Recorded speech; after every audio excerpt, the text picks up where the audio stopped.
Assalamualaikum warahmatullahi wabarakatuh. Perkenalkan, nama saya Asyatul Rahmi dari kelas A Administrasi Publik semester 3. Pada video ini saya akan menjelaskan mengenai lingkungan internal. Yang pertama, lingkungan fisik. Lingkungan fisik adalah segala sesuatu yang berada di sekitar manusia yang tidak bernyawa. Misalnya air, kelembaban, udara, suhu, angin, rumah, dan benda mati lainnya. Lingkungan fisik terdiri atas 3, yaitu yang pertama kondisi geografis. Kondisi geografis adalah kondisi atau keadaan suatu wilayah dengan dilihat dari keadaannya yang berkaitan dengan aspek-aspek geografis. Aspek-aspek itu meliputi letak terkait dengan lokasi geografis, luas, bentuk, dan posisi koordinat dari peta. Yang kedua, sumber kekayaan alam, yaitu segala sesuatu yang berasal dari alam yang dapat digunakan untuk memenuhi kebutuhan hidup manusia.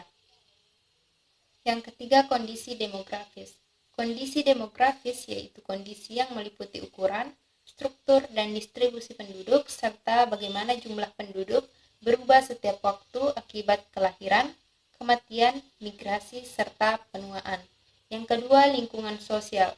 Lingkungan sosial adalah wilayah yang merupakan tempat berlangsungnya macam-macam interaksi sosial antara berbagai kelompok beserta peranakannya dengan simbol dan nilai serta norma yang sudah mapan, serta terkait dengan lingkungan alam dan lingkungan binaan atau buatan atau tata ruang. Lingkungan sosial terdiri atas 4, yaitu yang pertama lingkungan politik. Lingkungan politik yaitu lingkungan yang terdiri dari hukum, badan pemerintah, dan kelompok LSM yang memengaruhi atau membatasi berbagai organisasi dan individu di dalam masyarakat tertentu.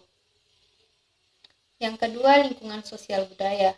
Lingkungan sosial budaya ialah ada hubungan timbal balik antara masyarakat dengan lingkungan.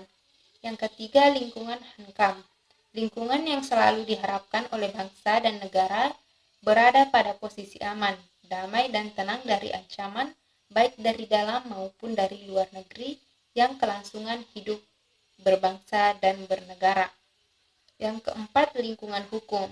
Lingkungan yang berisi ketertaan, kesetaraan, keadilan, serta kepastian hukum bagi hak dan kewajiban setiap warga negara Indonesia tanpa adanya diskriminasi.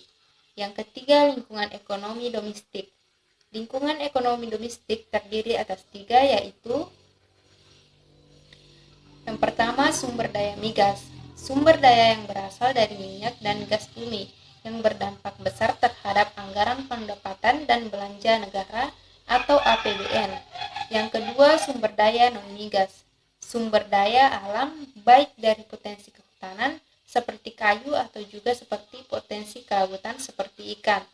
Yang ketiga, sumber daya pajak, yaitu sumber daya yang diperoleh negara melalui warga negaranya atas semua pendapatan atau kehormatan baik perorangan maupun badan hukum yang umumnya stabil pada tiap tahun, misalnya pajak tahapan, pajak pertambahan nilai.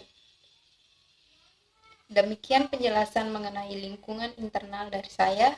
Kurang lebihnya mohon dimaafkan. Wassalamualaikum warahmatullahi wabarakatuh.